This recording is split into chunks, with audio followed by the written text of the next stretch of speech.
অর্থাৎ এটা কিন্তু ইউভি আকারে, তাই না? তো ইউভি আকারে যদি থাকে তাহলে ইউভির ক্ষেত্রে ইউভি কে ইন্টিগ্রেশন করতে হবে। তাহলে ইউভি কার সাপেক্ষে ইন্টিগ্রেশন করতে হবে? এক্স এর সাপেক্ষে, এক্স এর সাপেক্ষে। তাহলে আমাদের ফর্মুলাটা কি ছিল? আমরা ফার্স্টে ইউটাকে ধ্রুবক হিসেবে ধরে ভি কে ইন্টিগ্রেশন করব এক্স এর সাপেক্ষে, মাইনাস তার পরবর্তীতে কি করব, ভিটাকে ধ্রুবক হিসেবে ধরবো এবং ইউ কে ইন্টিগ্রেশন করব। এটা হচ্ছে আমাদের ইউভি আকারের ক্ষেত্রে ইন্টিগ্রেশনের ফর্মুলা। এখন কথা হচ্ছে আমরা কাকে ভি ধরবো? এখানে যেমন আছে যে এফ অফ এক্স, ইন্টিগ্রেশন করতে হবে x f of x dx কে। তো এখানে দেখো দুইটা টার্ম আছে, আমি কোশ্চেনটা লিখে ফেলি, উঠাই ফেলি। Integration x f of x dx. তো এফ অফ এক্স এর মানটা যদি বসাই তাহলে থাকে integration x f of x এর মান কি আছে? Sine inverse x, sine inverse x. এটাকে আমাদের হচ্ছে ইন্টিগ্রেশন করতে হবে এক্স এর সাপেক্ষে। এখন দেখো এটা ইউ ভি এর আকৃতি আছে। এখন কোশ্চেন হচ্ছে কোনটাকে আমরা ইউ ধরবো, কোনটাকে ভি ধরবো। এখন এটা কেন আমাদের ইন্টিগ্রেশনে ঝামেলা, কেন যোগজীকরণের ক্ষেত্রে আমরা ইউভি এর ক্ষেত্রে এই ফর্মুলাটা বা এই কোশ্চেনটা মাথায় আনি না, কেন ভাবি না? কারণ আমাদের অন্তরীকরণের ক্ষেত্রে কিন্তু মাঝখানে চিহ্নটা পজিটিভ। সো আমরা যেটাই আগে দিই না কেন আমরা কিন্তু প্লাস করব, বুঝতে পারছি? তো প্লাস করার ক্ষেত্রে কি, আমরা যদি দেখি 5 প্লাস 7 ইকুয়াল কত হয়? 12। সিমিলারলি আমরা যদি করি 7 প্লাস 5 এটাও কিন্তু 12 হবে। সো আমাদের প্লাসের ক্ষেত্রে আমরা যেটাকেই আগে দিই না কেন আমরা কিন্তু অ্যানসারটা সেম পাচ্ছি, ভুল হচ্ছে না। কিন্তু আমরা যদি মাইনাসের ক্ষেত্রে চিন্তা করি তাহলে 5 মাইনাস 7 এটা কত হচ্ছে? -2। ওকে, 7 মাইনাস 5 করলে এটা কত হবে? +2, তাই না? তার মানে এখানে কিন্তু হিউজ পার্থক্য। সো এই দুইটার ক্ষেত্রে আমাদের চিন্তা করতে হয়।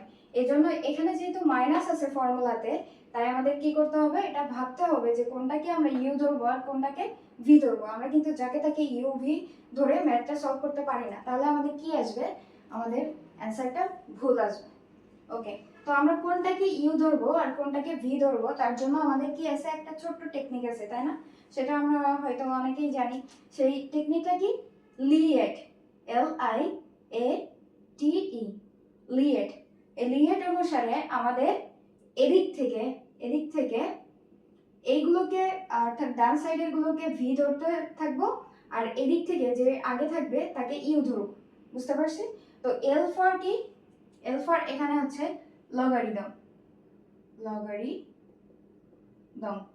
আচ্ছা। আই ফর কি? আই ফর হচ্ছে ইনভার্স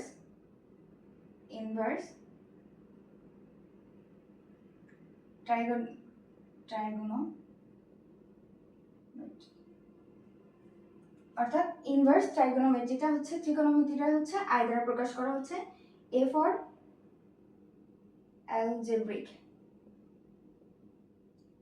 অ্যালজেব্রিক মানে এক্স ওয়াই জেড এগুলো যে থাকে এগুলা।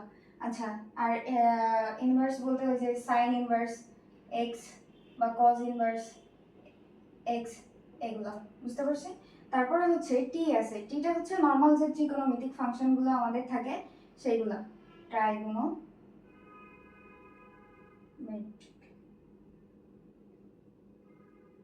আচ্ছা, আর ই দ্বারা বোঝায় হচ্ছে এক্সপোনেনশিয়াল,